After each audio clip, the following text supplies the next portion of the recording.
আসসালামু আলাইকুম এভরিওয়ান, কেমন আছো তোমরা সবাই? আমরা আলোচনা করতেছিলাম গণিতের চূড়ান্ত সাজেশন নিয়ে। তারই ধারাবাহিকতায় আজকে আমরা গণিতের চূড়ান্ত সাজেশনের শেষ পর্ব নিয়ে আলোচনা করব, অর্থাৎ তৃতীয় পর্ব। আজকে আমরা আলোচনা করব ত্রিকোণমিতি ও পরিমিতি নিয়ে।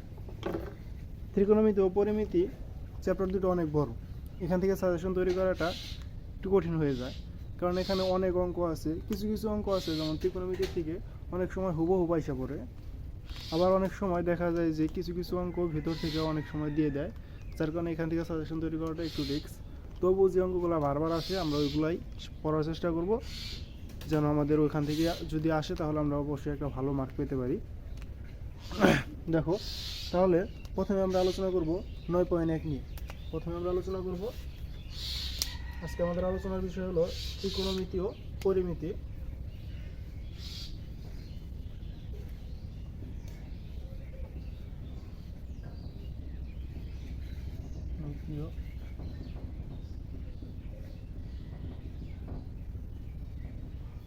পরিমিতি, দেখো প্রথমে আমরা আলোচনা করব ত্রিকোণমিতি নিয়ে। ত্রিকোণমিতি হলো 9.1। ত্রিকোণমিতি 9.1।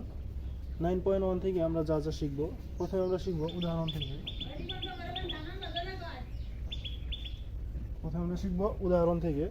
উদাহরণ থেকে আমরা শিখব 9 নাম্বার, 10 নাম্বার,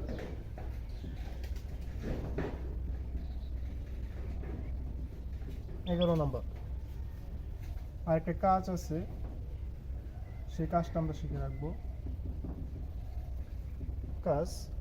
কাজ শিখবো আমরা খ নাম্বার। তাহলে 9.1 থেকে আমরা শিখবো 9, 10, 11 এবং কাজ শিখবো খ নাম্বার। তারপর আসো আমরা অনুশীলনী গুণ কি শিখবো। আমরা এখানে অনুশীলনী গুণ আমরা শিখবো 17।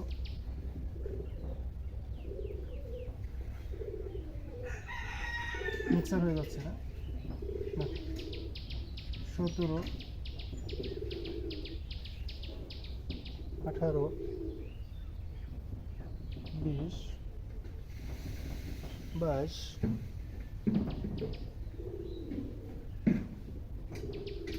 24, 25। অনেক বড় চ্যাপ্টার, আগে বলছি অনেক বড় চ্যাপ্টার। এখান থেকে এগুলো বারবার আসে, উদাহরণের অঙ্কগুলো, এবং কি এখান থেকে যে অঙ্কগুলো দেওয়া হয়েছে এই অঙ্কগুলো দেখা যায় যে অনেক বোর্ডে আসে। এই কারণে আমি অঙ্কগুলোই রাখছি তোমাদের সাজেশনের জন্য। আর কিছু অঙ্ক আসতে পারে ক নাম্বারের জন্য, অথবা যেমন এমসিকিউ এর জন্য। এমসিকিউ নিয়ে আমরা আলোচনা করবো, সেটা বাদ দাও। কিন্তু এই অঙ্কগুলো আশা করি অঙ্কগুলো সবগুলোই শিখবে, কারণ এখান থেকে তোমার 2টা সৃজনশীল আসার সম্ভাবনা অনেক বেশি 9.1, 2 থেকে। 9.2 নিয়ে আলোচনা করি আমরা। 9.2 থেকে আমরা যা যা শিখবো। 9.2 থেকে আমরা উদাহরণ থেকে শিখবো। উদাহরণ থেকে আমরা শিখবো 14 নাম্বার। উদাহরণ থেকে আমরা শিখবো 14 নাম্বার। তারপরে আমরা অনুশীলনী থেকে শিখবো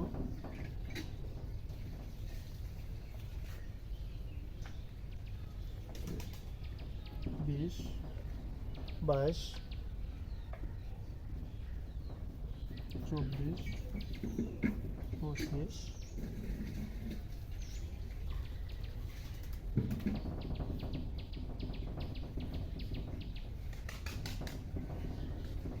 29। লাস্টে যে 3টা দিলাম, এই 3টা সৃজনশীল। এই 3টা সৃজনশীল থেকে 28 এবং 29 নম্বর সৃজনশীল সব থেকে বেশি ইম্পর্টেন্ট। 30 নম্বরের থেকে 28 এবং 29 নম্বর সৃজনশীল খুব বেশি ইম্পর্টেন্ট। দেখো, 9.1, 2 নিয়ে আলোচনা আমাদের শেষ।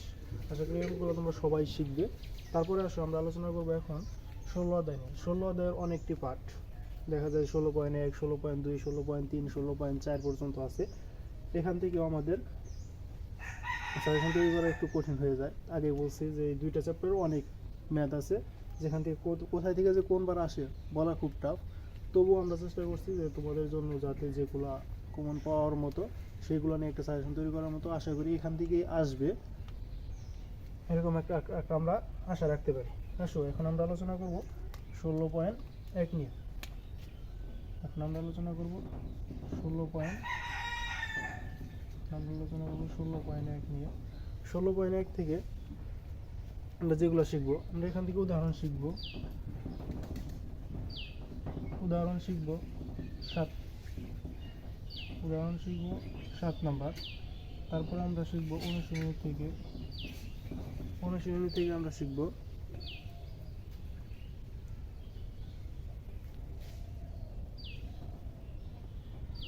11, 15,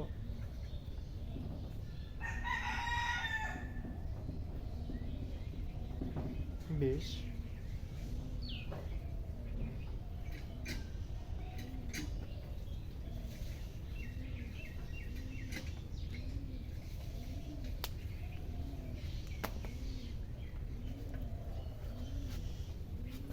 এখান থেকে আমরা শিখবো অনুশীলনী থেকে আমরা এখানে অনুশীলনী থেকে শিখবো 5 নাম্বার, 7 নাম্বার, 10 নাম্বার। তারপরে আসো 16.2। 16.2 থেকে আমরা উদাহরণ শিখবো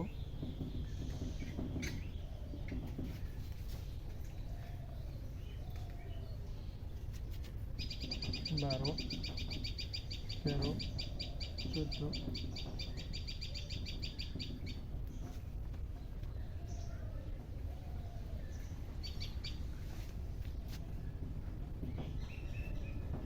3, 5, 11, 12, 14। তারপরে আসো 16.3।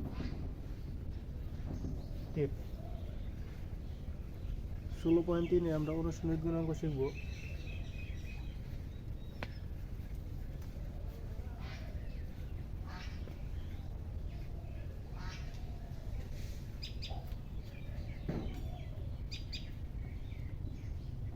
পাঁচ নাম্বার,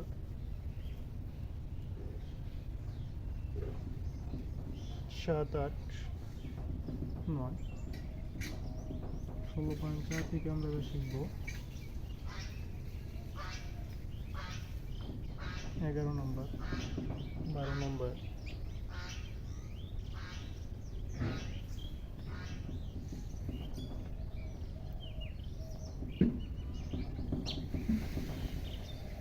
18 নম্বর। আশা করি অঙ্কগুলো থেকে আমাদের পরীক্ষার মধ্যে অঙ্ক কমন পড়বে। এর বাইরে অনেক কিছু আছে, এতটুকু পড়ার দরকার নেই, তোমরা এইটুকু পড়ার চেষ্টা করবে। এইটুকু পড়ার পরে যদি কেউ সময় পাও তাহলে তুমি বাইরে থেকে পড়তে পারো, কিন্তু বাইরে পড়ার প্রয়োজন নাই, খুব বেশি প্রয়োজন নাই। আশা করি এখান থেকে তুমি 90+ মার্ক কমন পাবে, 95+ মার্ক কমন পাবে এখান থেকে। 2 চ্যাপ্টার থেকে এই অঙ্কগুলাই বারবার আসে, সেইগুলাই সবাই সলভ করার চেষ্টা করবে। আমাদের গণিতের চূড়ান্ত সাজেশনের আজকে পর্ব শেষ হয়ে গেল। এখন আমরা আলোচনা করব তোমাদের যে অঙ্কগুলো সমস্যা থাকবে, এগুলো তোমরা কমেন্ট বক্সে জানাবে। সেই অঙ্কগুলো নিয়ে এখন থেকে আমরা আলোচনা করার চেষ্টা করব। ততক্ষণ তোমরা সবাই ভালো থাকবে, সুস্থ থাকবে।